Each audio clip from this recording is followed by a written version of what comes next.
Doctor plus நேயர்கள் அனைவருக்கும் அன்பான வணக்கங்கள். நான் ஸ்ரீவர்மா மருத்துவமனையின் சித்த மருத்துவர் ஜெயரூபா.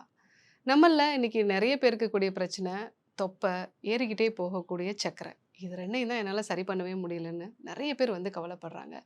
என்னதான் டயட் எடுத்துக்கிட்டாலும், என்னதான் எக்சர்சைஸ் பண்ணாலும் எனக்கு தொப்பையும் குறைய மாட்டேங்குது, பிளட் சுகரும் கண்ட்ரோலுக்கு வர மாட்டேங்குது. ஸோ இந்த மாரி பிரச்சனைக்கு இன்னைக்கு நான் சொல்லக்கூடிய இந்த 5 உணவுகள கண்டிப்பா எடுத்துக்கிட்டீங்க அப்படின்னா, உங்களுடைய தொப்பை குறையிறதையும் பார்க்கலாம். உங்களுடைய சுகரும் கண்ட்ரோல் ஆகும். ஸோ, இதில முக்கியமான இன்னொரு விஷயம் நம்ம வந்து தெரிஞ்சுக்கணும். இந்த வெயிட் லாஸ்ன்னு சொன்ன உடனே, நெறைய பேரு நம்ம வெயிட் மிஷின்ல ஏறி நிக்கும்பொழுது ஒரு 2 கிலோ, 3 கிலோ குறைஞ்சிருக்கு அப்டின்னா, அத நம்ம வந்து சந்தோஷமா எடுத்துக்கிறோம். ஆக்சுவலா நம்ம உடம்புல ஃபேட் தான் வந்து குறையணும். எக்ஸசிவா இருக்கக்கூடிய ஃபேட் குறைஞ்சா தான் நீங்க ஆரோக்கியமான நபரா மாறுவீங்க. சில பேர் வந்து, டாக்டர் நான் வெயிட்ட வந்து குறைச்சுட்டேன். ஆனா, திருப்பி நார்மலா சாப்பிட்ட உடனே வெயிட் இன்க்ரீஸ் ஆக ஆரம்பிக்குதுன்னு சொல்லுவாங்க. இது எது மாதிரியான ஒரு வெயிட் இன்க்ரீஸ் அப்டின்னா, உங்க மசில்ல இருக்கக்கூடிய தண்ணீர் சத்து உங்களுக்கு குறைஞ்சிருக்கும். அது வந்து உங்களுக்கு வெயிட் லாஸா காமிக்கும். நீங்க நார்மலா சாப்பிட ஆரம்பிச்ச பிறகு உங்க உடம்புல நீர் சத்தும், தசையோட அளவும் வந்து அதிகமாகுது அப்டின்னா, உங்களுக்கு மீண்டும் அந்த வெயிட் வந்து வர ஆரம்பிக்கும். மசில் லாஸ் ஆகாம, உடம்புல இருக்கக்கூடிய அதிகப்படியான தண்ணீர வந்து குறைக்காம, நம்மளுடைய ஃபேட்ட மட்டும் வந்து குறைக்கணும் அப்டின்னா தான், அது கரெக்ட்டான ஃபேட் லாஸ்ன்னு நம்ம சொல்லலாம். ஏன் இந்த ஃபேட்ட வந்து நம்ம குறைக்கிறோம்? நார்மலா ஒரு ஆணோட உடம்புல 10லருந்து 20% அவங்களோட மொத்த பாடி வெயிட்ல 20% வரைக்கும் கொழுப்பு இருக்கலாம். அது ஒரு 25%க்கு மேல போகுது அப்படின்னா, அது பிரச்சனைக்குரிய ஒரு விஷயமா இருக்கும். சமீப நாட்களா நெறைய இதயம் சார்ந்த பிரச்சனைகள்லாம் வர்றதுக்கு இந்த அதிகப்படியான கெட்ட கொழுப்பு முக்கியமான காரணமா இருக்கு. ஒரு பெண்ணோட உடம்புல 18% இருந்து 28% வரைக்கும் 18லேருந்து 28% வரைக்கும் கொழுப்பு வந்து இருக்கலாம். ஏன் பெண்களுக்கு கொஞ்சம் கூடுதலா இருக்கணும் அப்டின்னா, அந்த பெண் தன்மைக்கான ஹார்மோன்ஸ் எல்லாமே கொலஸ்ட்ரால்லேருந்து தான் உருவாகுது. அதேமாரி பெண்களுக்கு இயல்பாகவே கர்ப்ப காலத்துக்கு ஏற்ற மாரி அவங்களுடைய வயிற்று பகுதியிலும், தொடை பகுதியிலும் வந்து ஃபேட் எக்ஸ்ட்ரா இருக்கும்.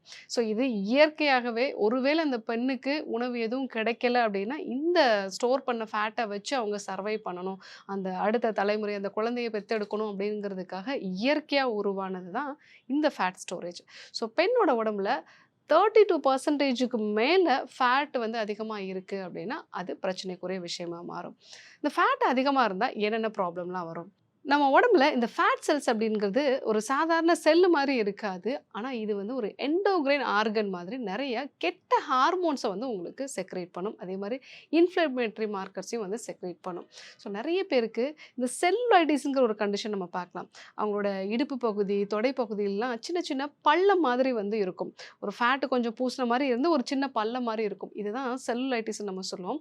இது இந்த விசரல் ஃபேட் அதிகமா இருந்துச்சு அப்படின்னா, நம்ம பாடியில இன்ஃப்ளமேஷன் வந்து அதிகப்படுத்தும். அதே மாரி இந்த ஃபேட் எல்லாமே பாடி என்ன பண்ணும்? எக்ஸசிவா ஃபேட் இருக்கு அப்படின்னா, அத கொஞ்சத்த வந்து ஈஸ்ட்ரோஜனா வந்து மாறி வைக்கும். சில பெண்களுக்கு இந்த ஈஸ்ட்ரோஜன்ங்கிற ஹார்மோன் அதிகமா இருந்தது அப்படின்னா, அது பிசிஓடி மாதிரியான பிரச்சனைகள், ஃபைப்ராய்டு பிரச்சனைகள் வரும். ஸோ இதே ஈஸ்ட்ரோஜன் ஹார்மோன் வந்து அரோமேட்டேஸ்ங்கிற என்சைம் வந்து சில பெண்களோட உடம்புல அதிகமா இருக்கு அப்படின்னா, அவங்களுக்கு டெஸ்டோஸ்டிரானோட அளவை வந்து அதிகப்படுத்தும். அந்த மாதிரி இருக்கக்கூடிய பெண்களுக்கு தான் முகத்துல தேவையில்லாத இடங்கள்ல, தாடி பகுதியில, மீசை பகுதிகள்லாம் வந்து முடி வளர்ச்சி இருக்கிறது. கை, கால்கள்ல அதிகமான அளவுக்கு முடி வளர்ச்சி இருக்கிறது. இந்த பிரச்சனைகள்லாம் வந்து வரும். ஸோ ஒரு பெண்ணோட உடம்புல அதிகமா ஃபேட் ஸ்டோரேஜ் வந்து இருக்கு அப்படின்னா, அது ஹார்மோனல் இம்பேலன்ஸே வந்து குடுக்கும். ஆண்களுக்கும் இது இந்த டெஸ்டோஸ்டிரானோட லெவல்ல வந்து மாற்றத்த வந்து உண்டு பண்ணும். அது மட்டும் இல்லாம இந்த விசரல் ஃபேட் அதிகமா இருக்கக்கூடிய நபர்களுக்கு வந்து எப்பவுமே உடல்ல ஏதாவது ஒரு பிரச்சனை இருந்துகிட்டே இருக்கும். மெயினா அவங்களுடைய இரத்த குழாய்களுக்குள்ள போய் அந்த கொழுப்பு படிகிறதுக்கான இன்ஃப்ளமேட்டரி மார்க்கர்ஸ்லாம் அதிகமா இருக்கிறதுனால, இதயம் சார்ந்த பிரச்சனைகள் வரதுக்கும் வாய்ப்பா இருக்கு. ஸோ அதனால தான் ஃபேட் லாஸ்ங்கிறது ரொம்ப முக்கியமானது. வெயிட் லாஸ விட. ஸோ இந்த ஃபேட் லாஸ கண்டுபிடிக்கிறதுக்கு நெறைய மெத்தட்ஸ் வந்திருக்கு. அதுக்கு இப்போ எல்லாமே வந்து வெயிங் மிஷின் மாதிரி அதுக்கான ஸ்கேல் மிஷின்ஸ்லாம் வந்து வந்துருச்சு.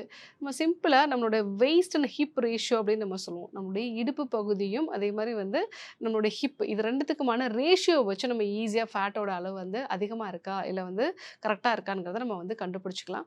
ஆண்கள பொறுத்தவரைக்கும் அது 0.9 இருந்தது அப்படின்னா, அது நார்மல். பெண்கள பொறுத்தவரைக்கும் அது 0.8 இருந்ததுன்னா நார்மல். இதுக்கு மேல போச்சு அப்படின்னா, அது வந்து அப்நார்மலான ஒரு விஷயம். ஸோ இந்த ஃபேட் லாஸ எப்படி நம்ம வந்து பண்றது? ஸோ இதற்கு நான் சொல்லக்கூடிய இந்த 5 விதமான உணவுகள கண்டிப்பா வந்து எடுத்துக்கலாம். அதுல முதல் உணவு நாட்டுக்கோழி முட்டை. காலையில வெறும் வயிற்றுல நம்ம வந்து ஃபர்ஸ்ட் பிரேக்ஃபாஸ்ட் எடுத்துக்கும் பொழுது, அது ஒரு நல்ல புரோட்டீனும், கொழுப்பும் இருக்கக்கூடிய உணவா எடுத்துக்கிட்டோம் அப்படின்னா, நம்மளுடைய இன்சுலின் ரெசிஸ்டன்ஸ் வந்து நார்மல் ஆகுது. நம்ம பாடியில சுகர் கிரேவிங் வந்து அதிகமா வருது. சுகர் கிராஸ் அப்படின்னு நம்ம வந்து சொல்லுவோம். சடனா வந்து சுகர் குறையும். நம்ம அதுக்கு நெறைய கிரேவிங்ஸ் வரும். அது எல்லாமே வந்து குறைய ஆரம்பிக்குது. ஸோ ஒரு 2 நாட்டுக்கோழி முட்டை மஞ்சள் கருவோட எடுத்துக்கணும். டாக்டர் கொழுப்ப குறைக்கணும்னு சொல்றீங்க. ஆனா மஞ்சள் கரு எடுத்துக்க சொல்றீங்க. நெறைய டாக்டர்ஸே வந்து மஞ்சள் கரு எடுத்துக்க கூடாதுன்னு சொல்றாங்க அப்படின்னா, இத பத்தி நெறைய ரிசர்ச் ரீசன்ட் டேஸ்ல வந்து வந்திருக்கு. நம்ம முட்டைய அந்த மஞ்சள் கருவோட வந்து எடுத்துக்கும்போது, அது நம்ம உடம்புக்கு தேவையான நல்ல கொலஸ்ட்ரால வந்து கொடுக்குது. ஸோ முட்டையில நெறைய புரோட்டீன்ஸும் வந்திருக்கு. இந்த புரோட்டீன்ஸ் இருக்கிறதுனால, நமக்கு பசி உணர்வ அது மட்டுப்படுத்துது. ஈஸியா சாட்டிட்டி நமக்கு வந்து கிடைக்குது. ஸோ புரோட்டீன் எப்பவுமே செரிமானம் ஆகுறதுக்கு கொஞ்சம் டைம் எடுத்துக்கும்.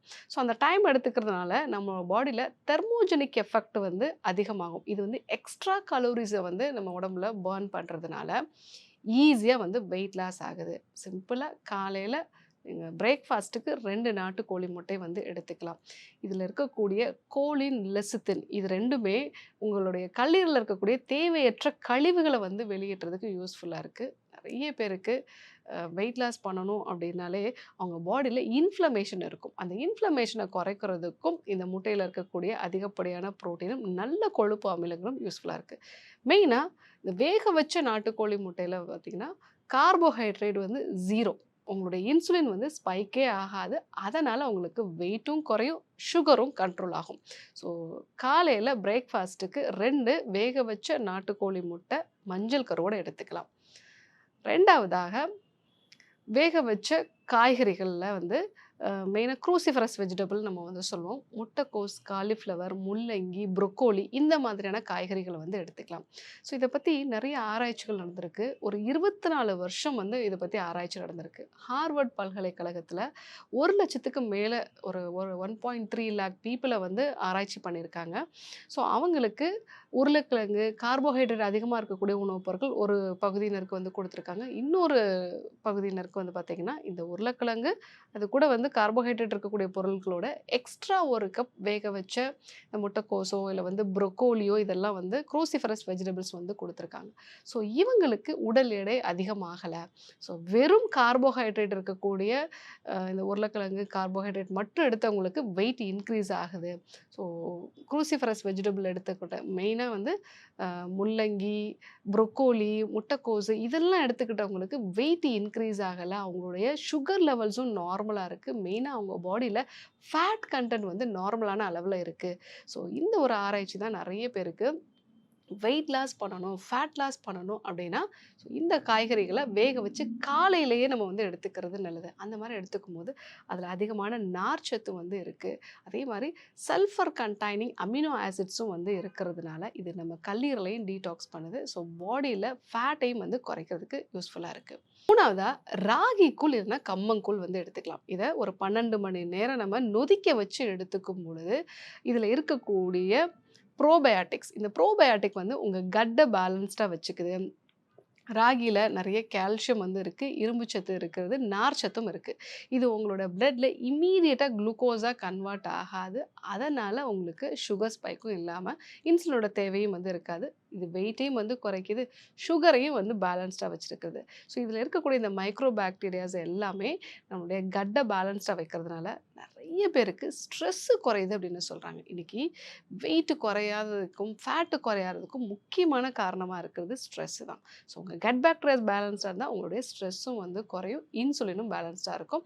காலை உணவா நீங்க ராகி கூழ் இல்லன்னா கம்மங்கூழ், இல்ல சிறுதானியங்கள் சேர்ந்த ஏதாவது ஒரு கூழ ஒரு 12 மணி நேரம் நீங்க நொதிக்க வச்சு, ஃபெர்மென்ட் பண்ணி நீங்க எடுத்துக்கிட்டீங்க அப்படின்னா, உங்களுக்கு ஈஸியா ஃபேட் லாஸ் ஆகும். 4வதா அவகாடோ. இந்த அவகாடோ அப்படிங்கிறது கார்போஹைட்ரேட் கம்மியா, நல்ல கொழுப்பு அமிலங்கள் இருக்கக்கூடிய ஒரு பழம். இத காலை உணவா நம்ம எடுத்துக்கிட்டோம் அப்படின்னா, இதில இருக்கக்கூடிய மோனோ அன்சாச்சுரேட்டட் ஃபேட்டி ஆசிட்ஸ் வந்து உங்களுக்கு பசிய அதிகமா தூண்டக்கூடிய கெர்லின் ஹார்மோன பேலன்ஸ்டா வைக்குது. அதே சமயத்தில இந்த லெப்டின்ங்கிற ஒரு ஹார்மோனோட செயல்பாடுகள அதிகப்படுத்துது. நெறைய உடல் எடை அதிகமா இருக்கிறவங்களும், கொழுப்பு அதிகமா இருக்கிறவங்களுக்கும் லெப்டின் ரெசிஸ்டன்ஸ் அப்படிங்கிறது இருக்கும். ஸோ அந்த ரெசிஸ்டன்ஸ இது வந்து கம்மி பண்ணுது. அதே மாரி ஒரு 11 மணி போல் காஃபி குடிக்கணும். ஒரு 3 மணி 4 மணி போல் காஃபியோ இல்லை ஏதாவது ஒரு பிஸ்கெட்டோ இல்லை பஜ்ஜியோ ஏதாவது சாப்பிட்டா தான் எனக்கு வந்து எனர்ஜெட்டிக்காக இருக்குன்னு சொல்கிறவங்க, காலை வேளையிலே நீங்கள் அவகாடோ எடுத்துக்கிட்டீங்க அப்படின்னா, இந்த சுகர் கிராஸ் சடனாக சுகர் குறையும் போது தான் எனக்கு தலைவலி வருது, ஏதாவது காஃபி குடிக்கணும் அப்படின்னு சொல்லுவாங்க. அது எல்லாத்தையுமே இது வந்து சரி பண்ணுது. கிரேவிங்ஸை கண்ட்ரோல் பண்ணுது. ஸோ இதை பற்றி நிறைய ஆராய்ச்சிகளும் வந்து நடந்திருக்கு. காலை வேளைகளில் நம்ம அவகாடோ பழம் வந்து எடுத்துக்கிட்டோம். ஸோ அதை நம்ம சாலட் மாதிரி பண்ணியோ இல்லை வந்து அதை ப்ரெட்டோட வந்து மிக்ஸ் பண்ணி வந்து சாப்பிடக்கூடிய ஒரு வழக்கம்லாம் நிறைய பேருக்கு இருக்குது. ஸோ அந்த மாதிரி நம்ம வந்து சாப்பிட்டோம் அப்படின்னா சுகர் கிரேவிங்ஸும் வந்து கம்மியாகுது. அதே மாதிரி அதிகப்படியான நல்ல கொழுப்பு வந்து லெப்டின் ரெசிஸ்டன்ஸை சரி பண்ணுது. கெர்லின் ஹார்மோனோட அளவையும் வந்து குறைக்குது அப்படிங்கிற மாதிரி அந்த ஆய்வறிக்கைகள்லாம் சொல்லுது. ஸோ கண்டிப்பாக அவகாடோ வந்து அடிக்கடி பயன்படுத்துங்க. 5வதாக மீன் வகைகள். வாரத்துல 2 அல்லது 3 நாட்கள் மீன் எடுத்துக்கொள்ளக்கூடிய நபர்களுக்கு சுகர் லெவல்ஸ் வந்து நார்மலா இருக்கு. அதே மாரி அவங்க உடம்புல ஃபேட்டும் வந்து குறையுது. ஏன்னா, இந்த ஆழ்கடல்ல கிடைக்கக்கூடிய மீன் வகைகள், இந்த மீன்கள் வந்து பார்த்தீங்கன்னா, ஒமேகா 3 ஃபேட்டி ஆசிட்ஸ் வந்து அதிகமா இருக்கு. இது நம்ம பாடியில இன்ஃப்ளமேஷன குறைக்குது. இப்போ சமீபத்தில கூட நம்ம நெறைய இன்ஃப்ளமேஷனால வெயிட் எப்படி இன்க்ரீஸ் ஆகுறதுன்னு வித்யா பாலன்ங்கிற நடிகை வந்து சொல்லியிருந்தாங்க. இன்ஃப்ளமேஷன் அதிகமா இருக்கக்கூடிய நபர்களுக்கு நீங்க என்னதான் டயட் எடுத்துக்கிட்டாலும், என்னதான் எக்ஸர்சைஸ் பண்ணினாலும் கூட, நீங்க வெயிட் லாஸ் மோடுக்கு போவீங்க. ஆனா ரொம்ப டயர்டா ஃபீல் பண்ணுவீங்க. ஒரு மாரி இரிட்டேட்டடா ஃபீல் பண்ணுவீங்க. இன்ஃப்ளமேஷன வந்து கரெக்ட் பண்ணா தான் உங்களுக்கு வெயிட் லாஸ் வந்து ஈஸியா இருக்கும். ஸோ அப்போ அந்த இன்ஃப்ளமேஷன குறைக்கிறதுக்கு ஆழ்கடல்ல கிடைக்கக்கூடிய இந்த மீன் வகைகள நீங்க குழம்பு செஞ்சுட்டு, அதாவது அத வறுக்காம குழம்பா செஞ்சுட்டு வாரத்துல ஒரு 3 நாட்கள் நீங்க வந்து எடுத்துக்கிட்டீங்க அப்படின்னா, உங்களுக்கு ஃபேட் லாஸ் கண்டிப்பா ஆகும் அப்படிங்கிற மாரி நெறைய ரிசர்ச் எல்லாமே வந்து சொல்லுது. ஸோ இந்த 5 வகையான உணவுகள், நாட்டுக்கோழி முட்டை, வேக வச்ச முள்ளங்கி, முட்டைக்கோசு, காலிஃப்ளவர் இந்த மாரியான வெஜிடபிள்ஸு, அவகோடா பழம் எடுத்துக்கிறது, ராகி கூழ், கம்பங்கூழ் வந்து எடுத்துக்கிறது, வாரத்துல 3 நாட்கள் வந்து மீன் வகை உணவுகள் எடுத்துக்கிறது. இந்த 5 உணவுகள நீங்க எடுத்துக்கிட்டீங்க அப்படின்னா, 1 மாசத்துல 5 கிலோ வரைக்கும் நம்ம வந்து குறையலாம். அதே சமயத்துல நீங்க எக்ஸர்சைஸ் ஸ்கெட்யூல் ஃபாலோ பண்றது, ஸோ இடையில இடையில டீ, காஃபி குடிக்கிறது, இத அவாய்ட் பண்றது, நல்ல இரவு தூக்கம் இருக்கிறது, இதெல்லாம் நீங்க வந்து ஃபாலோ பண்ணீங்கன்னா, உங்களுடைய சுகரும் நல்லா குறையறத பார்க்கலாம். ஃபேட் லாஸ் ஆகுறதையும் பார்க்கலாம். ஸ்லிம்மா மாறுறதையும் நீங்களே கண்கூடா வந்து பார்க்கலாம். ஏன்னா ஃபேட் லாஸ் தான் ரொம்பவே முக்கியம். ஸோ இன்னைக்கு ஒரே மாசத்துல 5 கிலோ வரைக்கும் குறைக்கிறதுக்கு என்னென்ன உணவுகள்லாம் வந்து எடுத்துக்கணும்? ஏன் அதை எடுத்துக்கணும்? அப்படிங்கிறதையும் நம்ம வந்து தெரிஞ்சுக்கணும். கண்டிப்பா ஃபாலோ பண்ணி பாருங்க. இது கூட உங்க கட்ட நீங்க டீடாக்ஸிஃபை பண்றதும் அவசியமான ஒண்ணு. ஸோ ஒரு 7 டேஸ் எடுத்துக்கொள்ளக்கூடிய இந்த டீடாக்ஸ் எடுத்துட்டு இந்த வகையான உணவுகள் எல்லாம் நீங்க ஃபாலோ பண்ணீங்க அப்படின்னா, ஒரே மாசத்துல 5 கிலோ வரைக்கும் நீங்க வந்து குறைச்சுக்கலாம். ஸோ யாருக்கெல்லாம் வெயிட் லாஸ் பண்ணணும்னு நினைக்கிறாங்க, என்ன ஃபுட்டு சாப்பிடலன்னு தெரியலன்னு சொன்னாங்கன்னா, அவங்களுக்கு இந்த வீடியோவ அனுப்புங்க. வெயிட் லாஸ் பத்தி உங்களுக்கு இன்னும் ஏதாவது சந்தேகங்கள் இருந்ததுன்னா, கமெண்ட்ல சொல்லுங்க. அடுத்தடுத்து வரக்கூடிய வீடியோக்கள இன்னும் விரிவா பார்க்கலாம்.